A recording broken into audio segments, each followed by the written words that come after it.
everybody. Hi, guys. Well, from snowy Salt Lake City, Utah. It's Thank God I'm Atheist. the podcast. I'm Frank Feldman. And I'm Dan Beecher. And coming up today, the white horse has ridden. Is rising. Right, it's galloping into town. Yes, exactly. That fiery-footed steed. And its name is Mitt.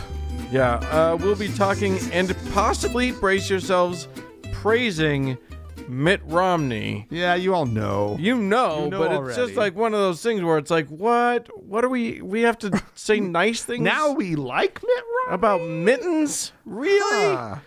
Anyway. Okay. So that's where... Let's see how long that lasts. But we're giving you the hot Mormon take. Yeah. We're going to talk about a prophecy, a folkloric sort of prophecy that a lot of Mormons are very confused about right now. And that's a lot of fun. But before that, Dan. Yes?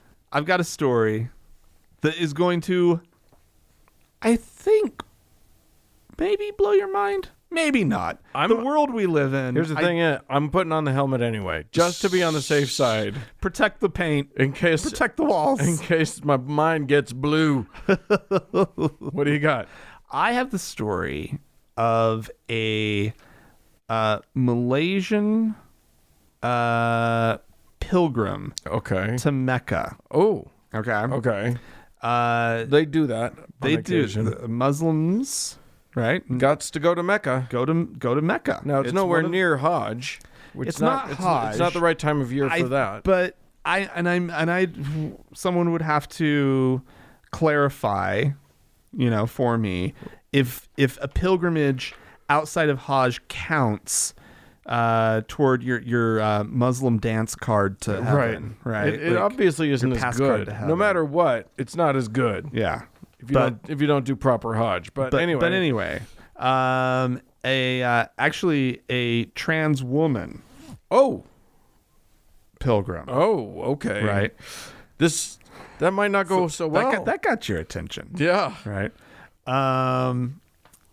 Who has been arrested wearing female clothing in Mecca. And this is causing quite the diplomatic problem for both Saudi Arabia and Malaysia. Yeah. Because they're not cool with the trans issue. No, neither of those countries is okay. But Saudi Arabia just wants this woman to go home. Right. And Malaysia won't take her? No, it's not that far. Oh, okay. But Malaysia wants to get to the bottom of are we talking actually about a trans person here? Interesting. Right. As opposed to just some... Well, they're trying to get... so apparently, first of all, this person by the name of Nur Sajat is something of an Instagram celebrity. Oh. With 1.4 million followers. That's nothing to sneeze at. Right. And she's a bit of a, she's a subject of controversy. Right. She's a bit of a firebrand. Because of her gender identity. Yeah, right? Exactly. And in the Muslim world, she's drawn some, she's gotten the attention in the past of Malaysia's religious affairs minister. Okay. And they've been sort of like trying to get to the bottom of what her gender really is. Right. I mean, she's saying what it is, but they're not fully willing to accept. Well, here's the problem. That's what her gender is. In a wildly patriarchal society, right? You'd believe a man, but then when they say that they're a woman, you stop believing them. And then now we've got a conundrum on our hands. Because if in their minds she's a man, then they have to believe it's a catch-22. It is a catch-22. How do you who knows what to believe at this point? It's but right now She and members of her tour group have been taken out of Mecca and ominously, quote, have been taken on a visit around Medina. Oh dear. A visit around Medina. That's code for something bad. Right, yeah. And this is the part of Medina where we waterboard. Oh, God, shut up. I can't laugh at that. Yeah, they definitely were not allowed to stay in Mecca because, God. It's a holy city and you can't have a transgender pilgrim. Well, and here's the thing. She was wearing a woman's big, long, totally covering robe instead of a man's big, long, totally covering robe. Which, I mean, imagine the confusion. Well, there was makeup involved. Oh, well, I mean... She was wearing makeup and, was her hair covered? Nothing, her hair was covered. Well, then what the fuck, you guys? Men aren't allowed to cover their hair. It's very confusing. It's all very confusing. We perform our genders very specifically in our culture. We don't know what you're doing. Okay. Yeah. So this is a thing. We'll see what happens. Yeah. It's interesting. But Malaysia is everybody's flummoxed. I think the truth everybody's just flummoxed. The truth is that we're in the age of information, and that means that countries that are way less accepting than ours, and ours is not that accepting. Right. People feel emboldened because they see what's happening here. And their countries are way not ready for that shit yet. Right. Yeah. And holy fuck. Look, that's it there. She is braver than I am. No shit. That is just some scary shit. But wrap your head around you're a trans person in a completely Muslim society, right? Oh, and you now want to, as part of your gender identity and your like how you're going to adopt that identity, right? You're going to cover your head. And you're going to go to you're participating participating in the traditions of Islam. You're like, as a faithful Muslim woman. I get it. Right? I need to now oppress myself. Yes. I'm diving in. I'm on board, you guys. Oh, yeah. Not good enough? Okay. I can't, I'm not allowed to oppress myself. Right, yeah. But I want to. Right. I'm consenting to it. Oh my gosh. I know I'm bringing dishonor on my family. I'm going to be the one that kills me. Oh my God. That was that. Dan. I'm crossing lines here, baby. Okay. Before anybody notices what I just said, I'll move on to our next story, which is a triumph. International triumph. Okay. Thank God. Secretary of State Mike Pompeo has announced the formation of the International Religious Freedom Alliance. It is a group of countries. 27 countries have signed on to this. Religion has always had such a hard time finding freedom. Yeah, well, it's just it can be tricky. It can be tricky to find. I suppose certain minority faiths have had their problems. I mean, the idea of religion. If these motherfuckers' money was really where their mouth was, they'd be looking pretty askance at our own country right now. And it would be, but that's not where they're looking. And don't get it twisted. It's not the cream of the country crop that has signed on to this little club. Oh boy. And by the way, club, I'll get to it. Not my word. I'll get to that. But besides the United States, I think we bullied the UK into joining up. And then we've got... You want a trade deal? Right, exactly. Albania, Austria, Bosnia and Herzegovina, Brazil, Bulgaria, Colombia, Croatia, Czech Republic, Estonia, Gambia, Georgia, Greece, Hungary, Israel, Kosovo, Latvia. This is the religious oppression group. You spotted a theme? They issued their principles, a list of principles that included a commitment to, and I'll quote, the right to hold any faith or belief or none at all, and the freedom to change faith. Now, that's a good principle. Yeah. I'm pretty great with that as stated. So if they hold to that as their guiding light, fine. But here's what Pompeo had to say. Oh, boy.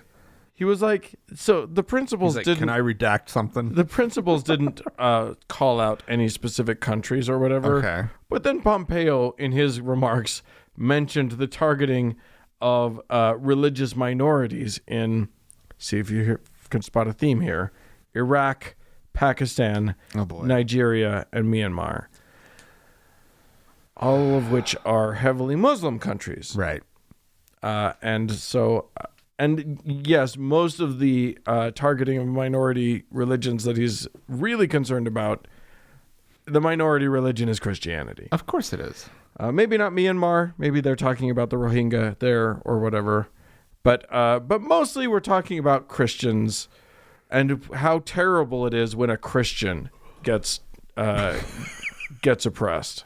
That's the worst thing. It is the worst kind of oppression. Yeah. The United States, Makes Jesus I think we've sad. talked about it. I'm not sure if we've talked about it, but the U.S. has a let me find his title. It's Ambassador at Large for International Religious Freedom, which is one Mr. Sam Brownback. If you recognize that name, it's because he's the architect of the Kansas experiment. He was the governor of Kansas who put his money where his conservative mouth was and enacted the most, like, the perfect, fully conservative trickle-down economic disaster. Yeah. Like bankrupt Kansas. Yeah, he basically Yeah. said, we're going to run the experiment, the actual conservative experiment. Yeah. We're going to give tax breaks to everybody. Yeah. We're going to, and basically he ruined his state. bankrupted. Literally bankrupted.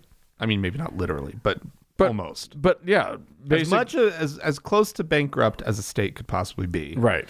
Kansas did it. The shot, the adrenaline shot to the heart of their economy didn't quite take. No, of apparently. course it wouldn't. ruined everything. Anyway, he is now the ambassador at large for international religious freedom for the United States of America. And he said, quote, he said, we want nations that respect religious freedom in their own country, obviously. He's talking about who they want to join this group. He said, we want nations that respect religious freedom in their own country, obviously act that way, and then are willing to push religious freedom in international venues. So this is the activist club of countries. Great. They've got a club. A club. Well, is there dues? There's Secret handshakes? Oh yeah, and they meet up in a treehouse. I think they probably have a drum circle at one point. Yeah. Somebody, No girls allowed. Yeah, you don't. Gross. All right, Dan. Yeah. The Texas Attorney General, Dan, Yeah. has announced that he is not going to defend a state agency in a gay marriage lawsuit. Oh. And he is citing his own beliefs on gay marriage as the reason why he refuses to defend the state agency. Okay. The state agency is the Commission on Judicial Misconduct. Okay. Not. I don't sense a problem here. No. They had issued a non-binding, warning to a justice of the peace by the name of Diane Hensley, who was refusing to marry gay people. Yeah, I think we talked about her. Did we? I think a few. Yeah. Well, this is a development. Is she suing? She is suing. For $10,000. For $10,000? $10,000. Wow, a whopping 10 grand. That's the damages Right. of for violating her religious freedom. Okay. And for discouraging her from officiating weddings. Okay. That's the damage, Dan. And so Her little feelings are hurt. Her little. Yeah, and so he's but she's being a religious bigot, right, and not fulfilling the duties of the office that she holds. And this guy's like rolling over for her. And this guy's saying, "Yeah, yeah." Great. Your lawsuit against this state agency that I am responsible. That's what that's one of the things attorney generals do. Yeah. Is they represent the state. The state. Right. So when the state gets sued, I think it is the thing they do. Yeah. Right? It's his job. That's what you do. Do your job. But no.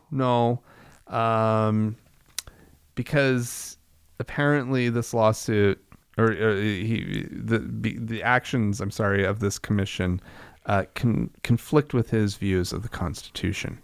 He says, we believe judges retain their right to religious liberty when they take the bench. Yeah. Okay. No, you don't want to live in that country, dude. Oh, my God. You do not want to live in that country. No. The judge has to still obey the laws of the country. Absolutely. And the laws of the country are defined by a process. And if you don't like it, you still have to do your fucking job. Yeah. Yep. By investigating and punishing Judge Hensley for acting in accordance with the commands of her Christian faith, the commission and its members have substantially burdened the free exercise of her religion with no compelling justification.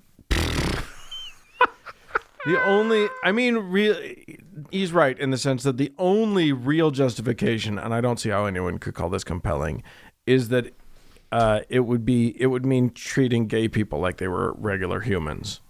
It would not even that they're equal under the law. Yeah.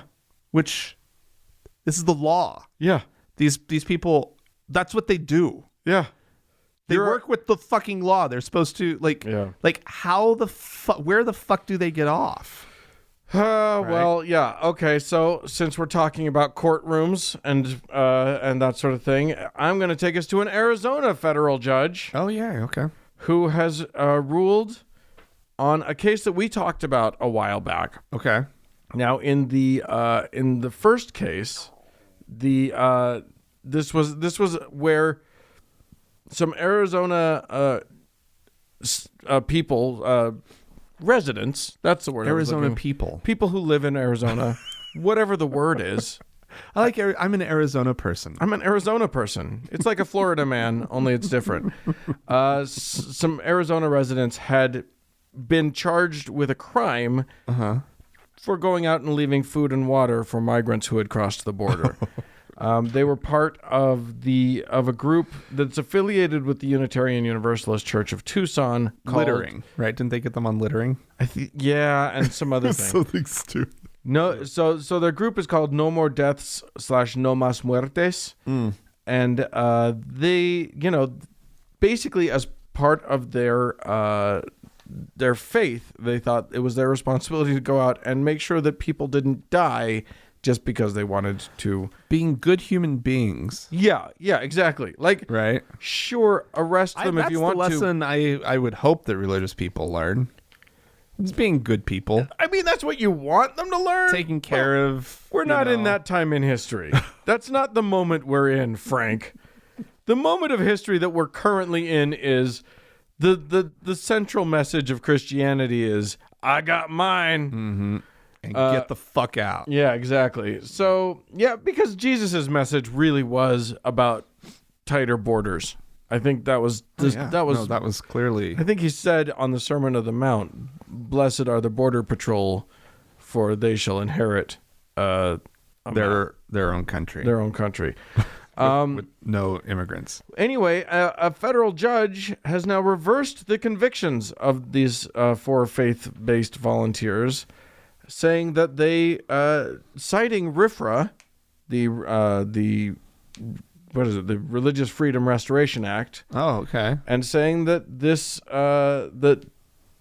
telling them they can't do this places a substantial burden on the free exercise of their religion. Oh, I don't like where we're going. No, I fucking no. I like that these people who are doing good just, got this case thrown out. I don't like where this is going. No. RFRA is a bad law. Yeah. Can we just say RFRA is a terrible law, and it ever since 93 when it was passed, it's like, not. How can we live in a country where laws apply differently to different people? Yeah. Based on your beliefs. Based on your sincerely held belief. And somebody gets fucking ridiculous. Somebody else has to decide if your belief is sincere enough. And then if it is, oh, well, I guess that law doesn't apply to you. It's fucking ridiculous. All right, Dan. Even if it goes our direction, it's bad law. Absolutely. Yeah, go ahead. Another court ruling. Uh-oh. Dan. This time from Germany. Ooh. Are you familiar with a Judensau? Young Sau? S-A, how do you spell that? S-A-U. So it's a Jew's pig. Juden. Yeah, I wasn't thinking Jugend, but yes. Juden is Judensau. Jew's pig. Jew's pig. Jews not traditionally known for their pigs. No. Okay. No, I'm not familiar. That's kind with of the point. Yeah, I'm not familiar with this. This is an old tradition in Germany. I'm not gonna like this. The Judensau dates back to the 13th century. Okay. Or at least the one that we're talking about here. It's a bas relief. Oh. Right? On a church. Oh, it's an image. Okay. In Wittenberg. Mm-hmm. And it depicts... Oh, my God. This sentence is amazing. It depicts a rabbi peering into a pig's anus, while other figures suckle from its teats. The other figures are also Jews. Oh. And these are found typically on sides of churches. Oh my God. From my understanding. It's this horrific anti-Semitic image, carved in stone, placed up fairly high. This one's 4 meters above, up. Right? And there's an upset Jewish member of the community. Okay. Yeah, I can see that. Who's saying maybe it's time this gets taken down. Yeah, maybe at some point tradition isn't a good enough reason to leave a horribly awful discriminatory thing up. And he's saying, I don't actually want it destroyed. I actually want it on display. Yeah. I want this in a museum. Yeah. With context. Placed into the proper context. But it needs to be out of view from the public. Sure. A compromise of sorts was actually achieved back in the 80s, where the community decided to put sort of a prominent plaque below the Judensau that does what he's asking, which is places it in historical context. Sure. Right? That it explains what it is. It talks about the oppression of the Jews in Europe. Sure. I think it said something even about Martin Luther, Okay. Because what's also important about this particular church is that Martin Luther actually preached there. I was going to say Luther was in Wittenberg, wasn't he? And this is the city where it wasn't this church, but where he actually nailed his theses, right? This is the church where this is not the church. Okay, but it's the same city. It's the same city. Right. Okay. But he is known to, it is a known fact that he preached at this church. Oh my God. And of course, Martin Luther was a horrific anti-Semite. Oh my God. Like one of his whole books was just like, Yeah. how the Jews suck. Like he actually helped ease whatever consciences of the of the German people during World War II and the attempted eradication of the Jewish people. Yeah. Right. Yeah. Like You can look to Martin Luther for your anti-Semitism for sure. yeah, and so like He probably loved that pig. anywho, That's his favorite pig. that was his favorite pig. He loved that pig. Yeah, he pointed and laughed. You'll note that none of his theses were about like, let's get rid of these pigs. Yeah, I actually showed this to somebody at work today and was just like, "Can you effing believe this?" And he goes, "Oh, they had memes back then too." Oh my God. Jesus. That is But it's horrendous, but it was actually an apt comparison because these were all over the place. Yeah. Right. And it was this. Everyone had a little funnier one. Everyone had a little different take, But usually there was some rabbi. The other article that I read on this, because I read a couple. It actually used the phrasing "peeping" into the pig butt. into the pig's butt. Oh my God. And I like peeping is such a funny word. I just think, when you're thinking about how you're going to sort of decorate your church, your edifice monument to God. Yeah. A good joke as a fuck you to another faith is always going to be a great. Especially an oppressed minority. Yeah. Right. I feel like you're going to do great. Just just a little fuck you to the other guys is always going to do good. Yeah, All right. Well, keeps it's a lightens the mood. yeah, sure. And otherwise very Keep it funny, baby. It's hilarious. Nothing like it. Franklin Graham, who I think the guys at the Scathing Atheist called him professional son of his dad. Oh, that's funny. Franklin Graham made some headlines this week. First of all, he had some complaints about the Super Bowl halftime show, which totally valid complaints. Those women were oppressing themselves. I don't know if you watched it. Shakira and J-Lo just totally, yeah. I didn't watch it. Were they in hijabs? Like, were they covered wearing burqas? They were sexually exploiting themselves. I wouldn't what? I'm sorry. During the Super Bowl halftime show? Indeed they were. There was Those two millionaire ladies. Yeah. Were up there shaking their bums. It was a horrifying. How? What? It's okay. Don't worry. Shocked. Don't worry, Coach. We're not playing it, but Coach Dave's suing, so it'll be fine. Look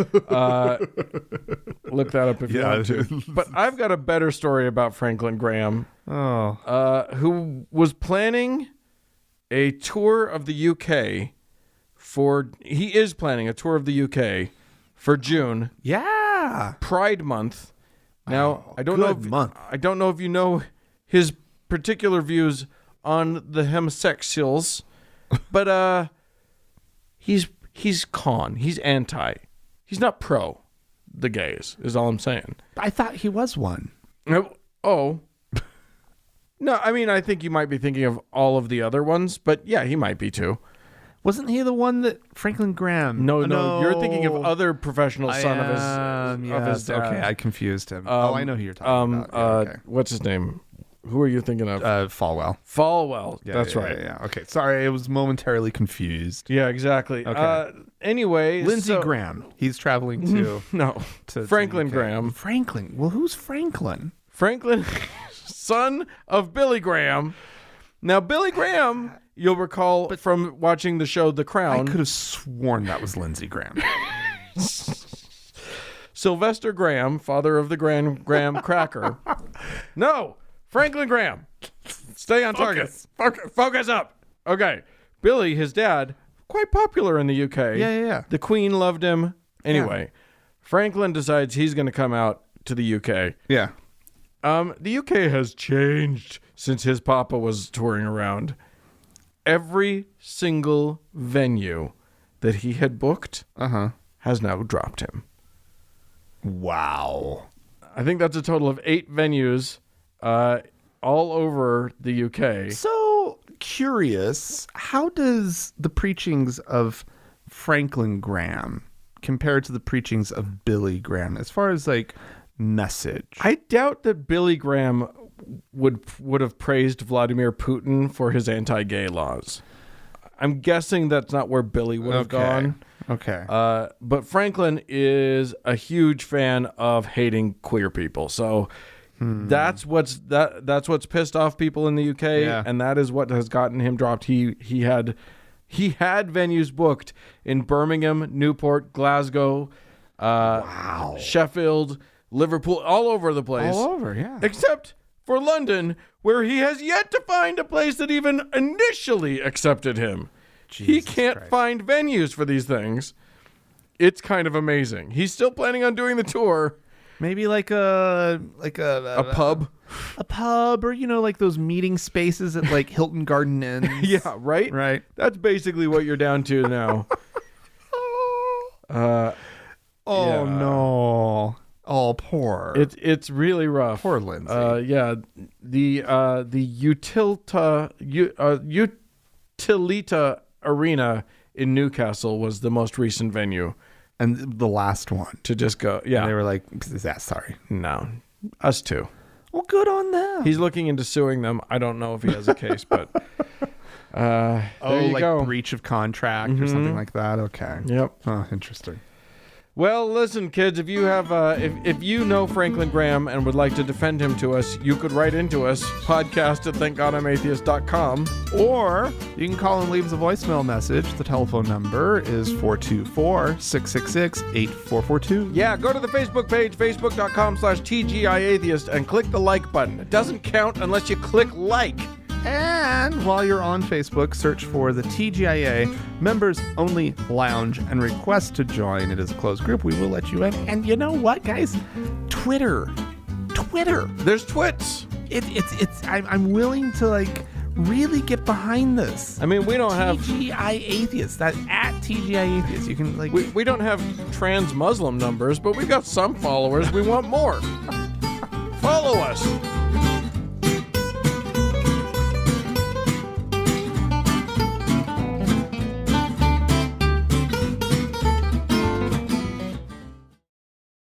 Hey, Dan. Hey. We're going to be playing a clip that might need to come with a trigger warning. Yeah, this one's rough. I don't like this clip at all. No, it has. Listen, Franklin Graham doesn't have a monopoly on hatred, and we're going to hear some. Here's the thing: when Donald John Trump became the president of the United States of America, we knew it would be bad. Yeah. Because he was sending a message out to America, to the worst parts of America. Yeah. And they heard. And they listened. Oh, so they're emboldened. And words that I don't generally like. They're not. And here's a word that, in polite company is not used. No, indeed. And here's the thing. A lot of people blame Donald Trump for a lot of things where they can't actually, where it's just guesswork. We can't actually draw that line directly. We don't know how, nobody's admitted it. But a lot of the time they draw the line for you. Yeah. So here's a hateful person who's a Christian minister. Good Christian minister. On the Coach Dave show. On the Coach Dave show. So you'll hear, but it's mainly about the guest. Yes. You'll hear some Coach Dave. Coach Dave is just yelling amen from the background. But, not good. I'm going to do a world tour. The theme is faggots or maggots. The tour is inspired by the work of Donald Trump. This isn't satire. I'm serious.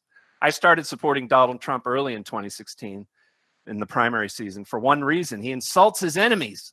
He makes things personal that deserve to be personal. The decades of leftists being the only ones allowed to make everything personal are over. It's long past time for WASP manners to take a back seat to the truth. Long past time. Amen. Faggots are indeed maggots. Maggots consume the rancid flesh of rotting, dead things. Faggots are no different. The subtitle for my world tour in 2020 is Stump for Trump. We all need to stump for Trump or it's all going to be over. The tour will stay in America until the presidential election this fall. It will include a stop for prayer and repentance in all 50 states at the Capitol building of that state. I'm not coming to speak or preach like Franklin Graham did in 2016. I'm coming to lead Christians in prayer after repentance. I'll probably launch the tour in Washington, D.C. on June 26th, 2020. That's my wedding anniversary, and it's also the anniversary of the Supreme Court's Obergefell decision that ended civil marriage in the United States. No, it didn't. We just think it did. That's right. That's right. I'm beyond sick and tired of being told that I can't call sodomites faggots. For heaven's sake, why not? When are we going to tell the truth, I wonder? Well, Frank, for heaven's sake, why can't he just say it? Guess what?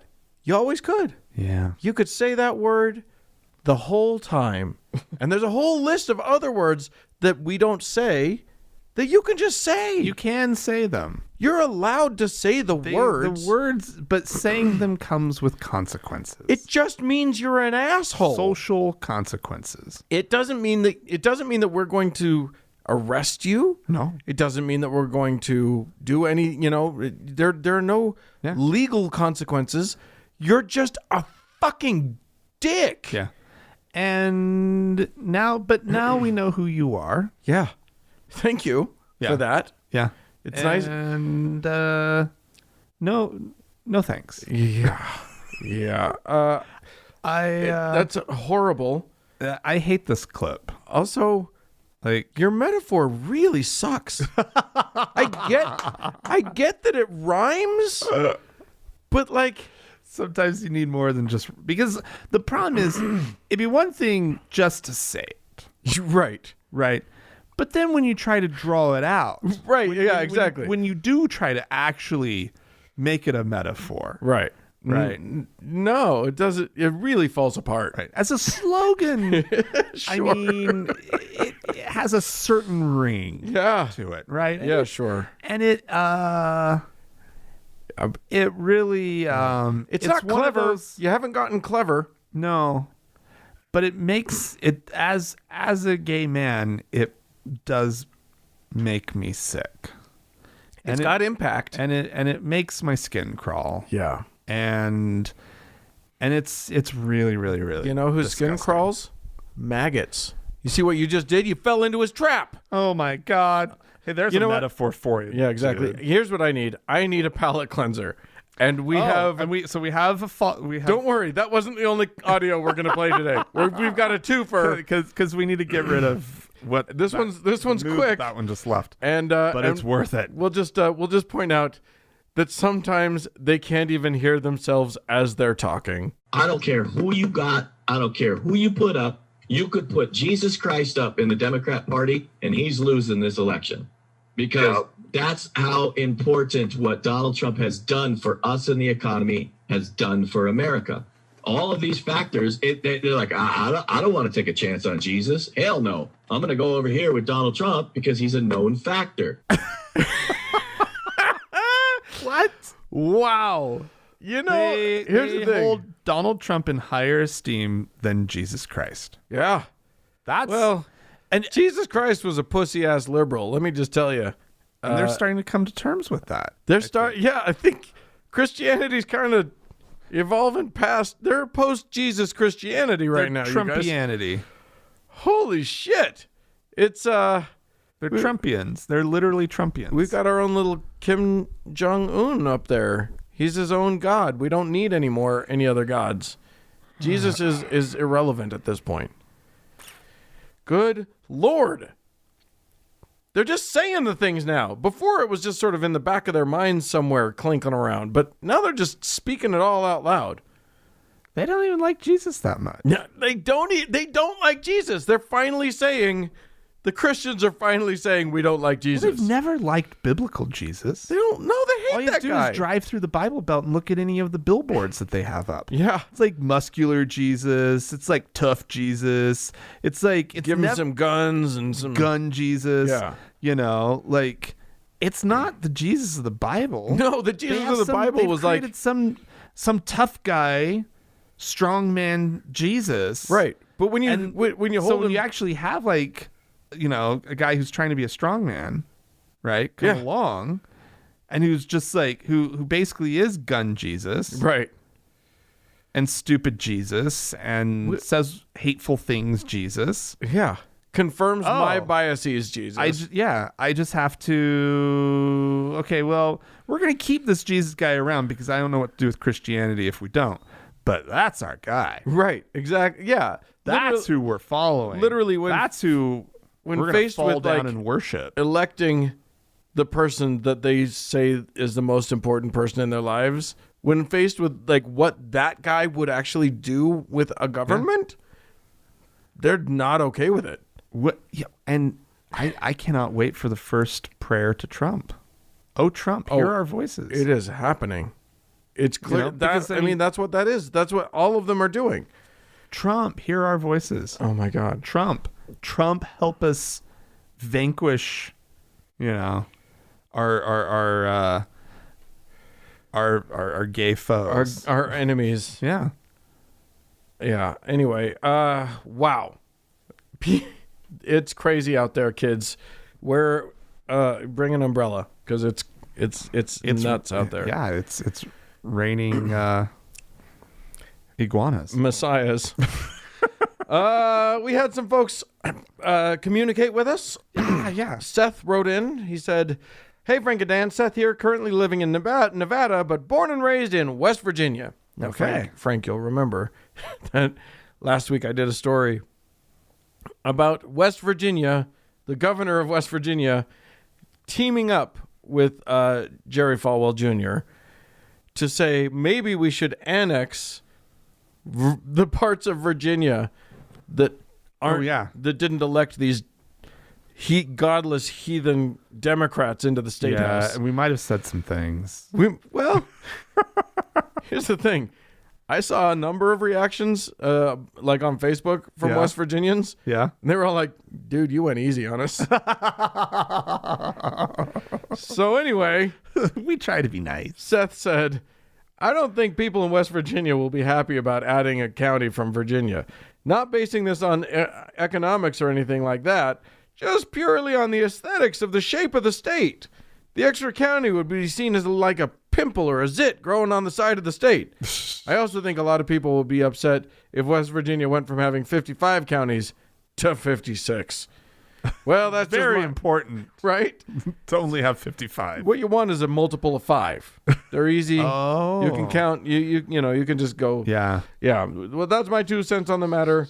To all the other West Virginians listening to the podcast, let's go Mountaineers. Sincerely, Seth. There you go. Oh, golly gee. All right. Yeah. It's a great state. Mm-hmm. Anyway, we had a voicemail, We didn't do we? have a voicemail, Dan. Hurrah. A listener with some responses to things from the show, so I'm just going to play it. Oh, great. Hey guys, Barry from the Phoenix area here. I was wanting to just comment on a couple of things from the last couple episodes. First being that Christians don't really care about the environment because they want to hasten the end times. You hit the nail on the head with the crazy uncle thing, because my uncle, who found Jesus after a 12-year prison stretch, actually told me that he believes that the Lord will provide us with all of the resources that we need until he no longer intends for the human race to continue. And once we start to run out of resources, that's the sign that the end times are near. And there's nothing we can do about that, so we shouldn't bother with trying to preserve the environment. Secondly, about Frank saying he had never heard a prayer like the one Paula White delivered. I did a little Google search and found that there are some Pentecostal churches in Salt Lake. So I would highly encourage both of you to go and check that out. I think you would find it highly entertaining. These are the type of churches where people, quote, catch the Spirit and speak in tongues. The last time I went to one, a guy actually started speaking in tongues and ran laps around the auditorium until he was so winded that he laid down in the aisle for the remainder of the service, all while having his hands still up praising Jesus. So never been to a Mormon service, but I think you'd find that in high contrast and very entertaining compared to what you're used to seeing. Thanks for the show, guys. Really enjoy it. Have a good one. Yeah, I'd say that would be in high contrast. Yeah. I've been to a Pentecostal church. Have you? Yeah, here in Salt Lake, as in point of fact. When? And so the story is I was a teenager. Okay. I was in high school, Yeah. and my friend was taking voice lessons, and she said, we should all go to this church. My voice teacher says that their choir is really good. Okay. And I think she got the wrong church.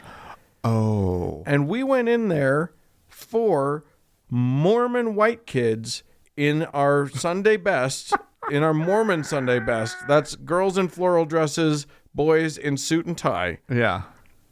And we sat down in the back pew of this tiny little room Oh no. and were terrified for an hour. Why did you just leave? Oh, we didn't want to do anything. We, like, calling attention to ourselves in literally any way at all was the scariest thing we could think of. We literally, like, if we wanted to just melt into the pew and disappear, we were shocked. It was amazing. So yes, it is a different world. People were shaking. People were falling to the ground. Yeah. It's its own. I mean, you yeah. know, they just have their own traditions. It's just for fun. Yeah. Yikes. No. Yeah. That's far outside of my experience. Yeah. You and I've been to Baptist, Southern Baptist. Yeah. We went. Yeah. Southern Baptist are together. And, you know, like that's pretty dang foreign for a Mormon. For a Mormon boy, yeah. I mean, what's going on here? Yeah. Right. People are sort of just. Why are people just standing randomly? Yeah. Why? I mean, just going to another church is going to be weird. You know, I remember I remember the first time I went to my friend's bar mitzvah when I was, you know, a teen, an early teen. Yeah. And was just like, I don't know what to do. I might hurt somebody's feelings. I'm gonna do this wrong. What do I do? Do I wear the hat? Do I wear the little hat? I ended up wearing a yarmulke because they had a bin of them, and somebody handed it to me and was like, yeah, it's fine. So I was like, oh, okay, I'll wear it. Okay. Do I do it like this? How do I look? Yeah, exactly. Oh, not that one. Can I have one that's more fashiony? Do you have a better one? Yeah. Now I'll just go into a church. Now I've been to enough church services these days that for the most part I have no problem going in and sitting in on your service. These days, are you going to churches? Oh, like when I go travel. I went to midnight mass in Spain. Oh, well, I mean, It's still a bold move. yeah, It's still mass. Yeah, midnight Nobody mass. cares. Nobody does care.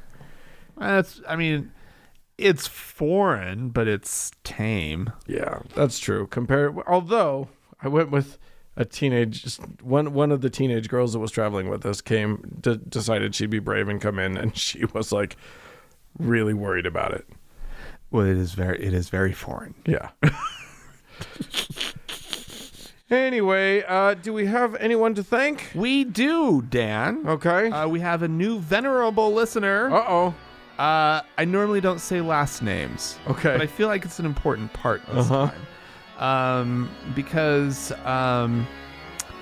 motherfucking Summer Blaze Nice. needs to be thanked. Yeah. And motherfucking, as you know, Yeah. as a first name, That's a good first name. you kind of need to hear that second name or the last name. Sure. All right. So thank you very much for signing up on Patreon. You can just go to if you want to join, motherfucker, you can go to thankgodimatheist.com. Click on the support tab. You can name yourself whatever you want, and You Frank can, has to and say it. I have to say it. And so big thanks to everybody who has done that. Yeah. We can't do this without you. And as always, our top donor, our Lord and Savior, Dennis. Oh, thank you so much, everybody. We appreciate your support. More to come.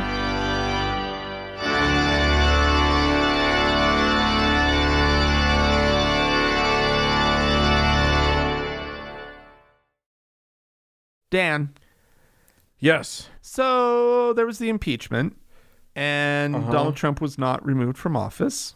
This Correct. was not a big shock to anybody. No, it would have been a tremendous shock had he been removed. Oh my God, what the fuck would have happened? The earth would have been would have opened up and swallowed us all whole. It would have been amazing. It would have been it would have been pandemonium in the streets. It would have been the right literally thing. Yeah, but I mean, like, I honestly think I would have run out into the street cheering and screaming and jumping around. Yeah. And I think there would have been a lot of people who had the same, like, that reaction. impulse. Yeah.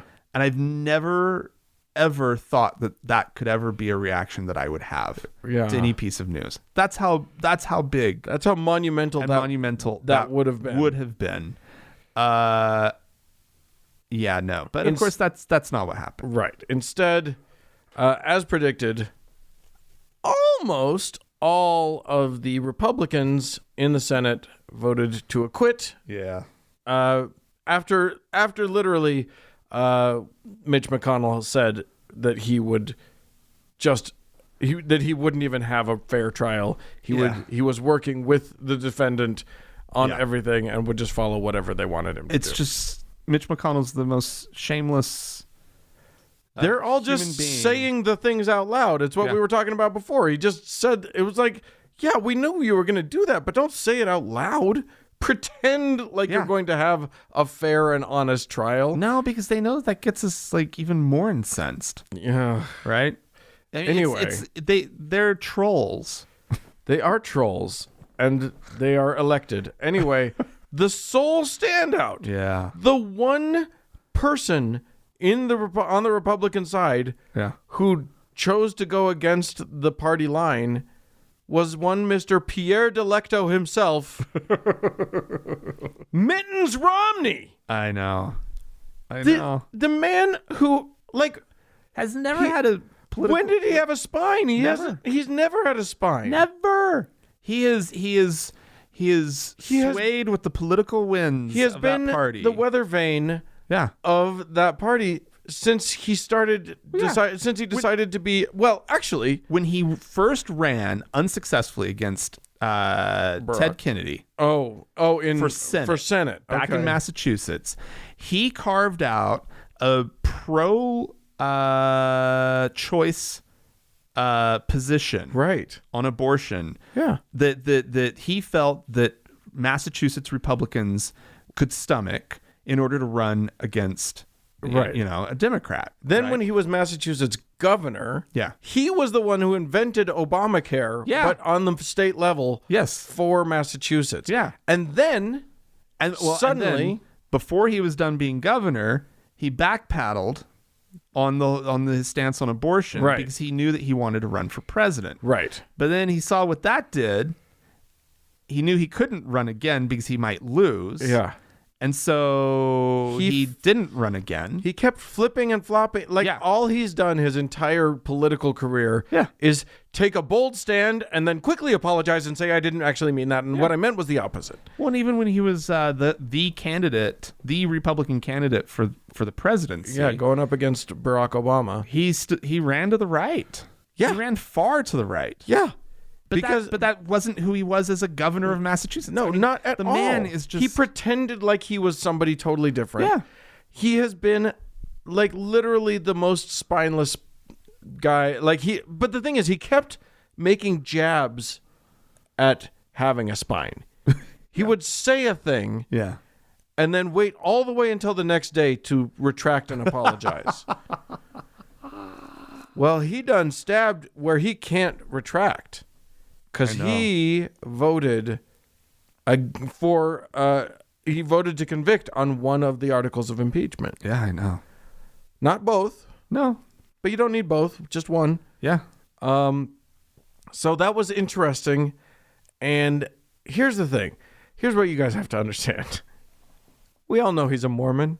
Yeah. Everybody knows Mitt Romney's a Mormon. Yeah. What not everybody knows, maybe if you listen to this show or a show like it, maybe you know this. There's this apocryphal idea floating around in the Mormon ether, sort of buried deep in the zeitgeist of Mormonism, Right. called the White Horse Prophecy. Right. And this is said to be something that Joseph Smith said, but we don't have a record of him actually saying it. We didn't hear about it until after Smith died. Right. Joseph Smith, the founder of Mormonism. Right. But theoretically, what he said was, he prophesied Yeah. that the U.S. Constitution would be, quote, hanging by a thread. Actually, I think that's not the quote. It's like hanging from a thread or hanging as a thread or whatever. Right. Okay. Anyway, But whatever. in peril. The idea is there. Yeah. The U.S. Constitution hanging by a thread. Yeah. And that a Mormon or the Mormons will be called upon to fix it. To save it. To save the Constitution of the United States. Of the United States of America. Right. Well, so far that hasn't happened. It hasn't, but Mitt has tried so hard. Well, He's tried so hard to be the one who fulfills the prophecy. every Mormon politician that comes along is somebody's looking at them going, is that him? Is that the White Horse? Is that I our guarantee guy? you nobody's looked at Mike Lee and thought that. Oh, no, that's how he won. No. 100%. That's how he won. He was basically running on the White Horse ticket. No. He didn't. He beat an incumbent Republican.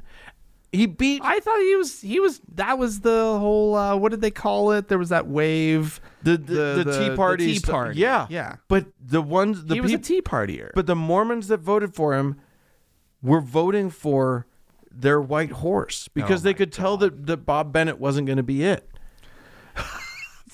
So you really think that Mormon voters are always looking for the White Horse? Always. That's They voted for Gary Herbert because no, we're talking federal. it has to be federal. Has to be federal. Okay. On the local level, like they were. And it pretty much has to be a senator, It right? Because probably nobody thinks that Rob Bishop.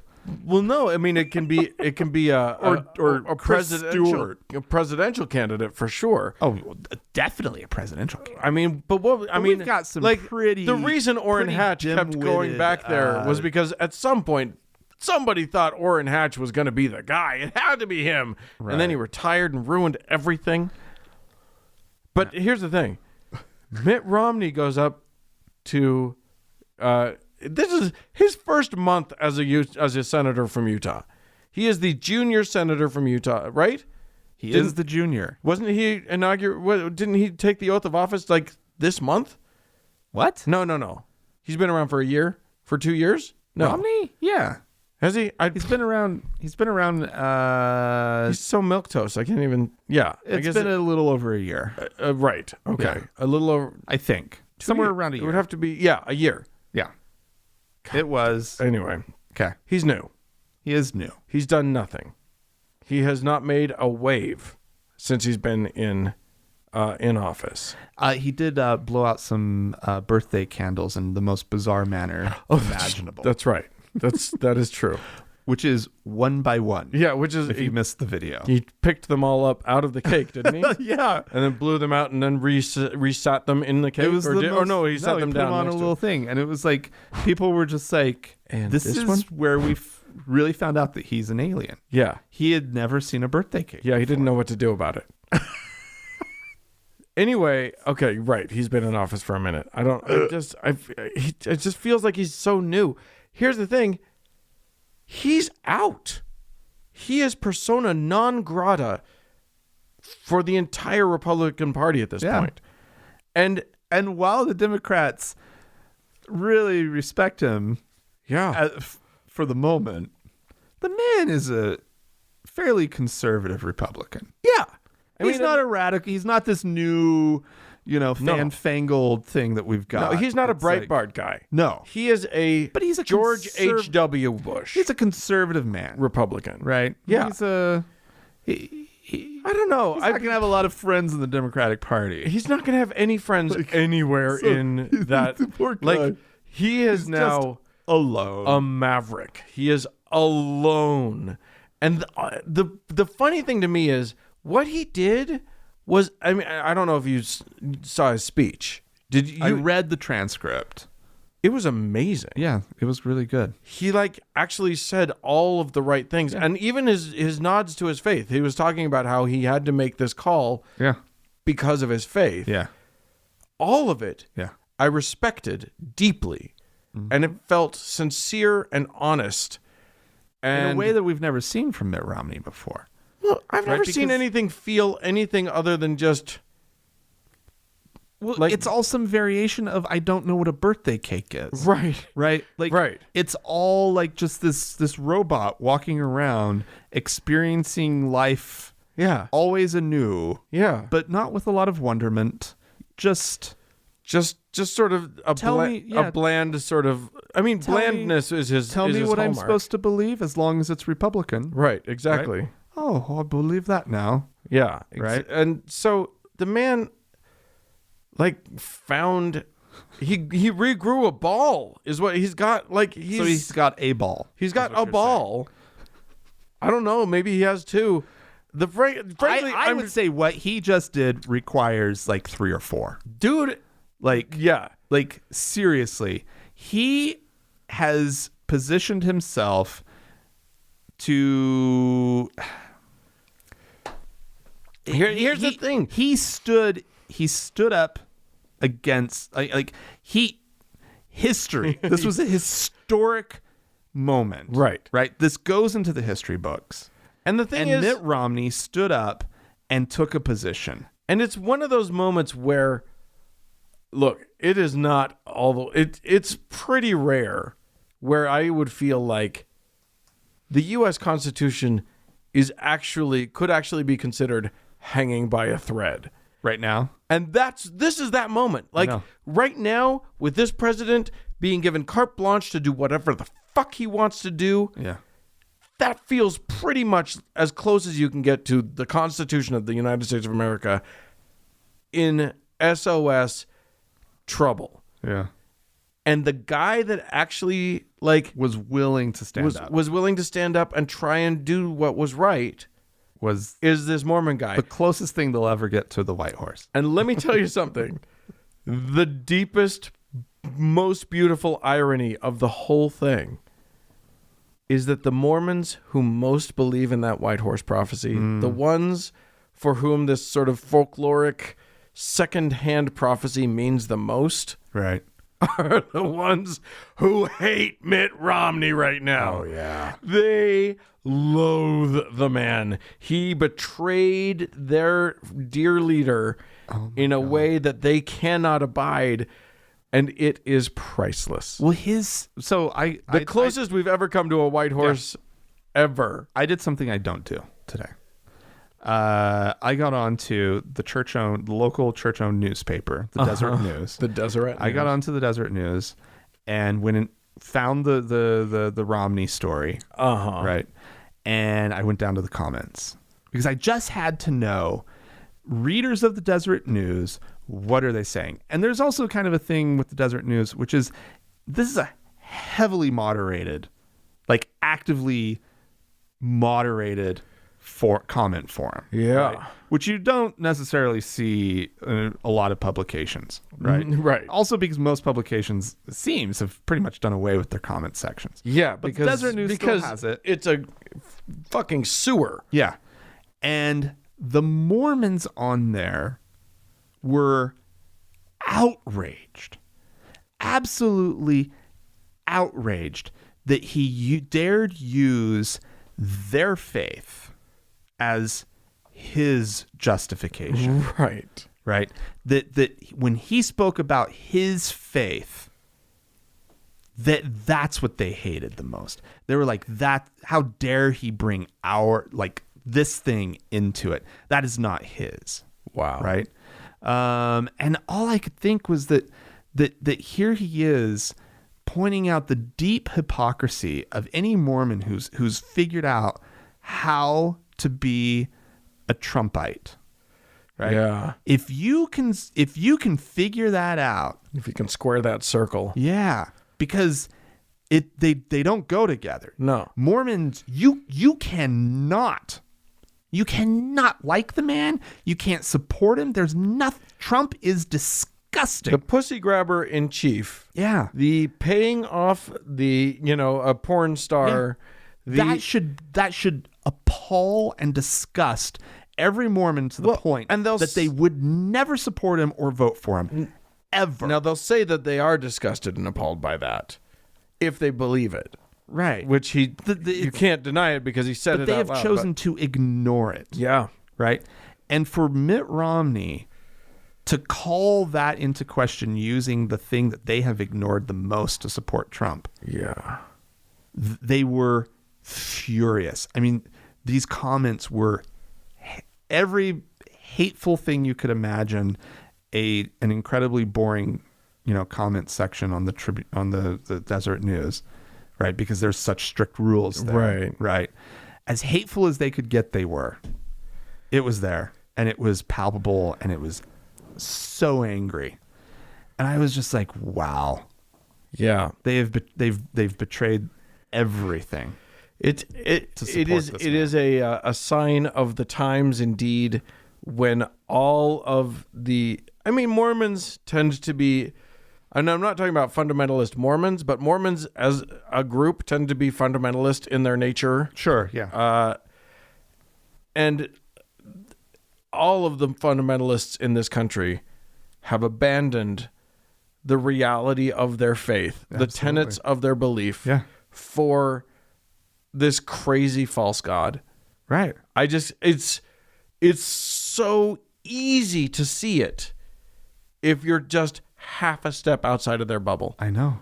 It's so painfully obvious, and yet they can't even hear themselves when they say, I would not vote for Jesus over Trump. I know. They can say that phrase out loud. They can make that statement out loud, and they're okay with it. I know. It is nice, though, that they did put Jesus in the correct party. They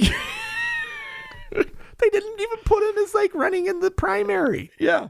They really if Jesus was running against Trump in the primary. No. Which you would think is where they would. You'd think that they would say that Jesus was a Republican? Yeah. No. They know. They know that Jesus of the Bible was a bleeding heart liberal. Is a Democrat. They know it. And they've said, you know what? We don't want that. We don't want it. We reject that. It's unbelievable. Well, the White Horse prophecy came true, and the Mormons hate him for it. So there you go, kids. That's the world we live in today. I hope that you enjoy it. If you have any comments or questions about that, please feel free to write into us. Yeah. Podcast at thankgodimatheist.com is the address. Or call and leave us a voicemail message. The telephone number is 424-666-8442. Yeah, hey, go to the Facebook page, facebook.com/TGIAtheist, and click that like button. And while you're there, search for the TGIA Members Only Lounge and request to join. It's a closed group. We'll let you in. Yes, indeed. Hey, speaking of that, thanks so much to Mackenzie for all of her hard work on the Facebook page. Thanks to Danny and Amy for being moderators in the Members Only Lounge. And a big thanks goes out to the Red Rock Hot Club and to Gordon Johnston for the use of their music. And thank you, all of you, dear listeners, for tuning in. Thanks, guys. Bye-bye. Bye.